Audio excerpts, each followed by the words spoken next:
Well, it's 1 o'clock, I think. I'm looking for a phone somewhere in here, my watch. Yeah, it's 1 o'clock here in Lagos, Nigeria. Um, just coming back from Nigeria, Nigeria. You can see I'm in a hotel room. My clothes are right back there, and some of my clothes. I'm actually sitting on the floor, and the laptop's on my bed as I'm recording this.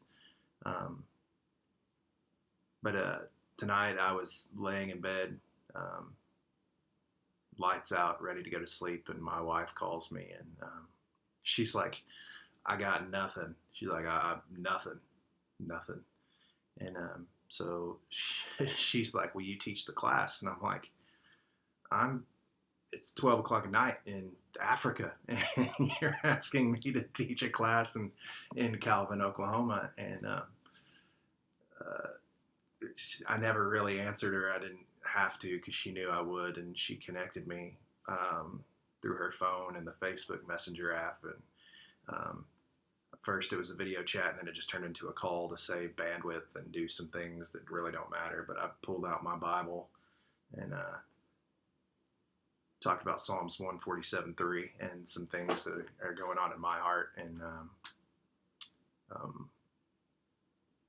it was special. It was something that very unexpected. Um, I know most of the kids that were watching probably didn't feel that way. My wife might not have felt that way. But for me, it was special. I'm 12 and a half hours away, 10 and a half hours, however many hours away I am. And,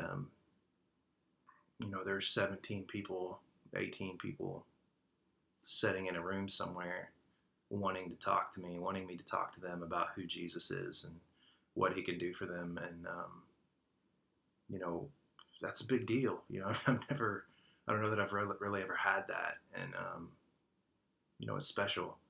And, here we did a lot of things. I preached at a national youth conference with 700 kids there, and had over 250 salvations, and we had 350 surrender to me into the ministry, and I went into a small remote village in outside of Nawi, like an hour outside of Nawi, and in the sticks. I mean, we were out there and in a little clay church building that most people wouldn't be caught dead in, and we went in there, and 130, 140 people there had probably 40 salvations that night, and all sorts of. I mean, Jesus is everywhere, and one of the big things I've been preaching on while I've been here is um, giving your everything to God, and the blessings will come back to you. And I've seen it over and over and over and over again. Um, while I've been here, and it's been kind of amazing. I thought I'd talk about it for just a second. Um, like I said with the youth group thing, that was pretty special because it's just not something that happens that often. You get a group of kids together that just really want to learn about God, and they want to learn what He's got for them, and they trust people to tell them, and they trust me, and that was proven tonight that they trust me to tell them what they need to know. And it was difficult because the connection's not great. I could hear myself talking as I was talking, so I had to talk over myself, and it wasn't an easy task. And but gosh, it was so good. It was so good, and I hope that some of them got as much out of it as I did. Um, something else happened here. My dad had knee surgery while I was here, and I know that doesn't sound like a big deal, but um, you know, surgery, and I found out about it about a week, maybe a week and a half before uh, I left for Nigeria, and my mom calls me or texts me or something, and she's like, "Are you going to be here for Dad's surgery?" Or she said, "Are you coming to Dad's surgery?" And I was like, "No, I can't. I'll be in Nigeria." And they handled it pretty well. And my sister and my brother text me about a week later, and they're like, "Are you going to be here for Dad's surgery? Are you going to Dad's surgery?" I'm like, "No, I'm not, and I'll be in Nigeria. I'm sorry." And you know, I, they didn't tell me that they were disappointed. They didn't tell me that it was I was doing the wrong thing necessarily, but I kind of felt that way. I kind of felt like I was leaving my dad out, hanging him out to dry. And, I was running off to, even though I'm running off to do God's work, I was running off and leaving the family back home.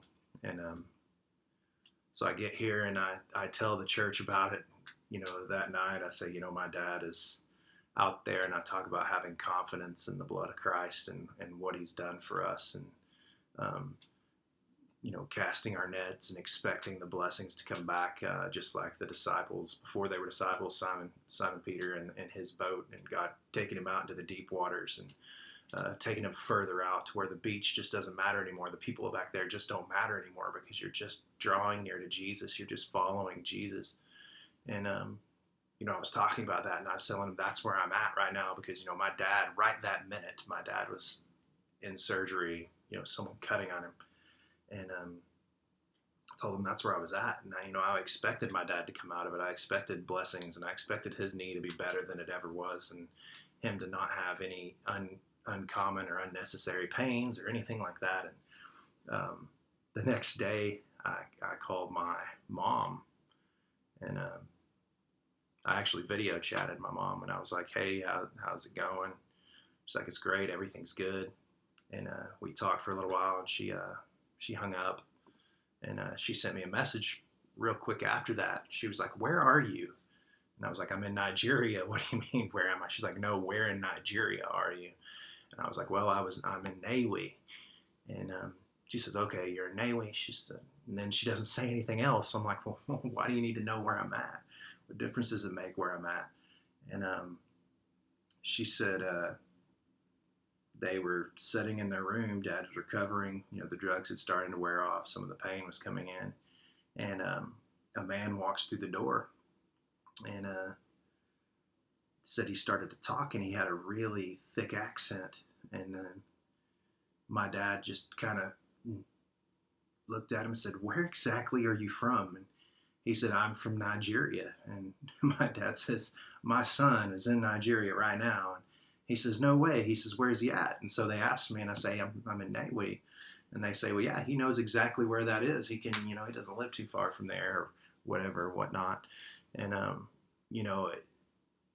I got to go back to that church the next day and preaching again. And, I got to explain to him that, those blessings come back, they come back to you. I left my father to come to Nigeria, and God sent a Nigerian to take care of my father while I was here. And I don't know that people see it that way. I don't know that even my parents see it that way, but, I do. I'm expecting God to take care of my family and my friends and all of those things. And if you read through Psalms 147:3 through 4, and you can keep going, but 4, everybody knows, well, not everybody, but most people know Psalms 143:7. See if that's right. 147:3. Sorry, where it's he heals the brokenhearted, he binds up their wounds. Everybody knows. Well, not everybody, like I said, but most people know that. But it's the verse after that really always catches me. It's in verse 5. It says, "He determines the number of stars. He gives them all their names." And he makes all the stars, and there are billions of those, and he gives them all their names. He can take care of me, and he can take care of my family, and he knows my name, and he knows my father's name, and he knows my wife's and my children's name, and I have faith that he will call their name and keep them safe and keep them where they need to be. It's just such a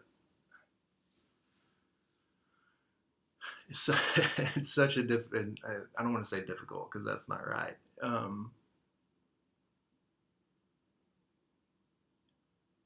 It's it's an emotional moment, and as a the big tough rough guy that I'm known to be, these moments don't come along that often, and so I just wanted to talk about it before it got away from me, and talk about, what God's doing in my life personally.